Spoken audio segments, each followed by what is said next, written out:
Hello and welcome. My name is Lori Painter, a holistic health practitioner and life transformation coach for women. This series I am putting together is all about the tools and resources that I've used to transform my life for the better. So if personal empowerment is something you're all about, if you want to live a life of love, inspiration, freedom, and empowerment, you want to live your dream life, some of these tools may be helpful for you to get you on that path.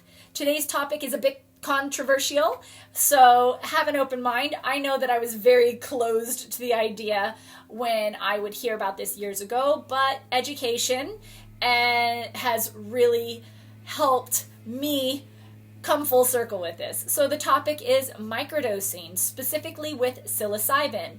This was first exposed to me, well, I'd heard about it years ago, and I definitely was closed-minded to it.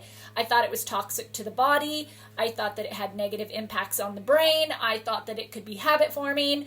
I just definitely I drank the Kool-Aid on the belief systems about, the war on drugs and all that stuff back in the 80s and 90s, so it had taken a lot for me to even open my mind to, there can be, drugs or plant medicines that could be beneficial, not habit forming, and as a matter of fact, not habit forming, but actually break the cycle of addiction, not toxic, and actually beneficial for mental and emotional well-being when it was originally put out into the world that it would fry your brain. So this was a bit of a turnaround for me. And this was from Michael Pollen's How to Change Your Mind. The series, specifically the episode on psilocybin. And it really caught my attention because they were talking about PTSD. And for me, I was diagnosed with complex PTSD, which is where you don't live with just one traumatic life experience. This is where your entire environment or childhood or life experience goes on for years. So it can be a bit more complex. So in my life journey of wanting to empower myself, there is a family history of schizophrenia, bipolar, mental breakdowns. Even for myself, I got postpartum depression after I gave birth to my son 27 years ago. So there is this desire and passion that I wanted to be mentally and emotionally healthy. And I remember, being young, and my dad would say, "Oh, you better be careful, you might find yourself in a mental institution. Mental illness runs on your mom's side of the family," that kind of thing. And so there's always been kind of this fear about what that really was.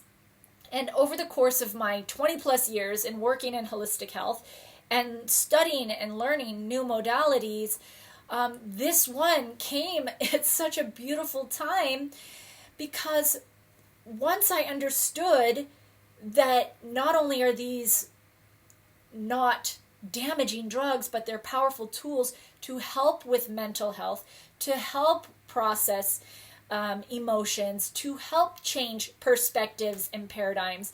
And Bruce Lipton, I think, said it the best. He said, psychedelics or psilocybin is a tool that allows you to see yourself from a third-party perspective without judgment. That is huge.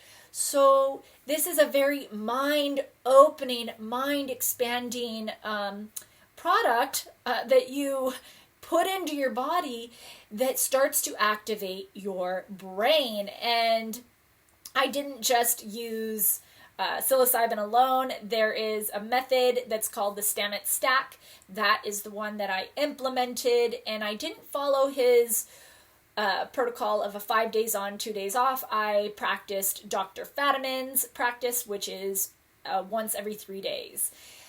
So anyhow, when I started implementing that, I started noticing that my brain was more online. I was having more clear and coherent thought. I was able to process things, to see things a little bit different, to process emotional baggage, to process experiences in my life that I hadn't really gotten a lesson from, hadn't been able to fully process. So it was still kind of living within me. And this is something that I loved. Paul Stamets, he's the one that talks about this one. He's one of the people, and he would say that, the beautiful thing about psilocybin is that it blocks your fear, the receptors for fear. So it inhibits the fear response, which, what is the opposite of that? It's courage.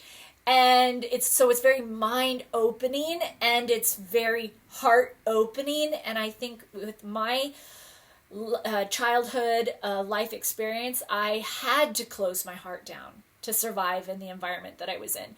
I had to shut my mind down to be able to survive in my environment. But once I got out of that environment, that shut down heart and that shut down mind and that fear and terror was no longer serving me, and it was really holding me back. So if I wanted to move forward in my life, I needed to learn how to open my heart, to open my mind. And yes, I've done years of therapy, CBT, and doing EMDR, which I think is a phenomenal resource, and I found such benefit in that. I'll share more probably about that later.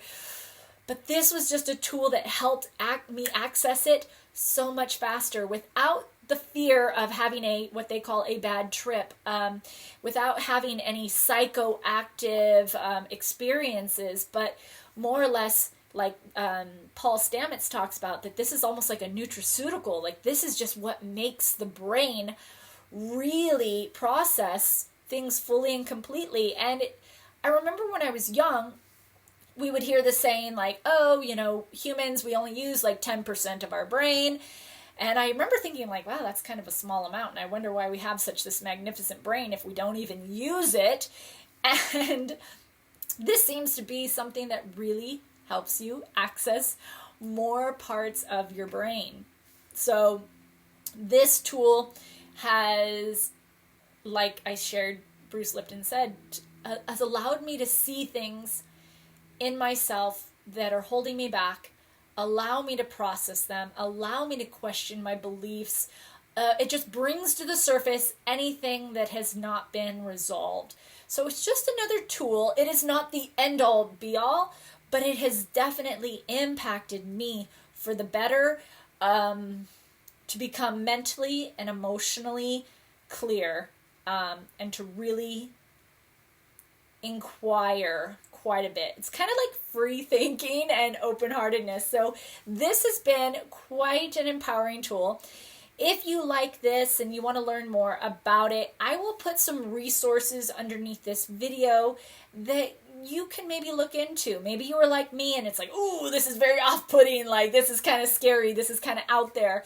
I know we have a lot of propaganda that teaches us to kind of fear these kinds of things, because heaven forbid you become clear-minded and open-hearted and you become a free thinker.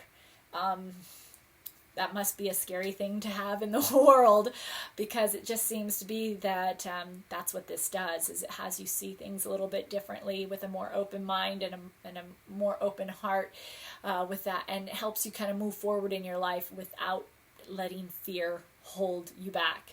So if that's something that interests you, this may be something you might want to look into. Of course, I am not prescribing. Of course, I am not diagnosing. Of course, you need to take personal responsibility and look into the resources that I share, and see if these are things that, call to you. And for me, it has. And I'm just so very grateful for it. And I now find that this being one of the other things that is now added into my life has massively changed the course of my life and has only empowered me for the better. But this is just my personal journey and my personal story. So if you want to go further and deeper, like I said, resources below. I will be sharing more with you in another video about tools and resources that have empowered and helped me change the course of my life. Thanks so much for watching.